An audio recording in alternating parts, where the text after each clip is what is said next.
ಇನ್ನು ಐದನೇದು, ಈ ದೇವಸ್ಥಾನಗಳಲ್ಲಾಗಲಿ ಮನೆಗಳಲ್ಲಾಗಲಿ ದೇವರ ಎದುರುಗಡೆ ನಾವು ಕೈಕಾಲುಗಳನ್ನು ಚಾಚಿಕೊಂಡು ಕೂತ್ಕೊಂಡು ತಲಹರಟೆ ಮಾತುಗಳನ್ನು ಮಾತಾಡಿಕೊಂಡು ಅಥವಾ ಯಾವುದೋ ವಿಚಾರಗಳನ್ನು ಮಾತಾಡಿಕೊಂಡು ಕೆಟ್ಟ ವಿಚಾರಗಳನ್ನು ಮಾತಾಡಿಕೊಂಡು ಕೂರೋದು, ಅಥವಾ ದೇವರಿಗೆ ಬೆನ್ನನ್ನು ತೋರಿಸ್ಕೊಂಡು ಹಿಂತಿರುಗಿ ಬರ್ತಕ್ಕಂಥದ್ದು. ದೇವಸ್ಥಾನಗಳಿಗೆ ಹೋದಾಗ ಬೆನ್ನು ತೋರಿಸಿ ನಾವು ಬರಬಾರ್ದು ಅಂತ ಹೇಳ್ತಾರೆ.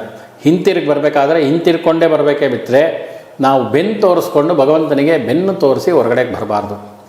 ಇದು ಈ ಶ್ರೀವಿದ್ಯೆಯಲ್ಲಿ ಬರ್ತಕ್ಕಂಥದ್ದು. ಮುಖ್ಯವಾಗಿ ದೇವರ ಎದುರಾಗಿ ಇವಾಗ ಅದು ಒಂದು. ಇನ್ನೊಂದು, ಈ ದೇವಸ್ಥಾನಗಳ ಮುಂದೆ ನಾವು ಓಡಾಡ್ತಾ ಇರ್ತೀವಿ. ಯಾವುದೇ ದೇವಸ್ಥಾನ ಆಗ್ಬೋದು, ದೇವಸ್ಥಾನಗಳ ಮುಂದೆ ಸಂಚಾರ ಮಾಡಬೇಕಾದ್ರೆ ಒಳಗಡೆ ಹೋಗ್ಬೇಕಾದ್ರೂ ಕೈಕಾಲು ತೊಳ್ಕೊಂಡೇ ಹೋಗಬೇಕು, ಹಾಗೆ ಹೋಗೋಂಗಿಲ್ಲ.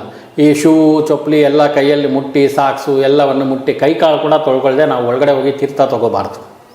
ಇದು ಮುಖ್ಯವಾಗಿ ತಿಳ್ಕೊಳ್ಬೇಕಾಗಿರ್ತಕ್ಕಂಥ ವಿಚಾರ. ಅಥವಾ ಯಾವುದೇ ಮನೆಗೆ ಪೂಜೆಗೆ ಹೋಗ್ತೀರಾ, ಯಾರೋ ಮನೇಲಿ ಪೂಜೆಗೆ ಕರೆದಿರ್ತಾರೆ, ಅಥವಾ ಯಾವುದೋ ಒಂದು ಸತ್ಯನಾರಾಯಣ ಪೂಜೆನೋ, ಯಾವುದೋ ಒಂದು ಗೃಹ ಪ್ರವೇಶನೋ, ಯಾವುದೋ ಒಂದು ಭಗವಂತನ ಆರಾಧನೆ ಅಲ್ಲಿ ನಡೀತಾ ಇರುತ್ತೆ.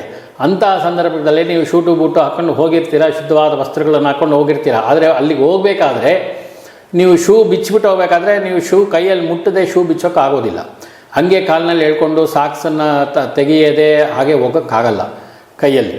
ಆ ಸಂದರ್ಭಗಳಲ್ಲಿ ಕೈಕಾಲುಗಳನ್ನು ತೊಳ್ಕೊಂಡೇ ತೀರ್ಥ ಪ್ರಸಾದಾದಿಗಳನ್ನು ಸ್ವೀಕಾರ ಮಾಡಬೇಕು. ಅದೇ ಶೂಗಳನ್ನು ಮುಟ್ಟಿ ಅಥವಾ ಚಪ್ಪಲಿಗಳನ್ನು ಮುಟ್ಟಿ ಬಿಚ್ಚಿ ಸಾಕ್ಸ್ಗಳನ್ನು ಬಿಚ್ಚಿ ಅದೇ ಕೈಯಲ್ಲಿ ನೀವು ತೀರ್ಥ ಪ್ರಸಾದಾದಿಗಳನ್ನು ಸ್ವೀಕಾರ ಮಾಡಬಾರ್ದು.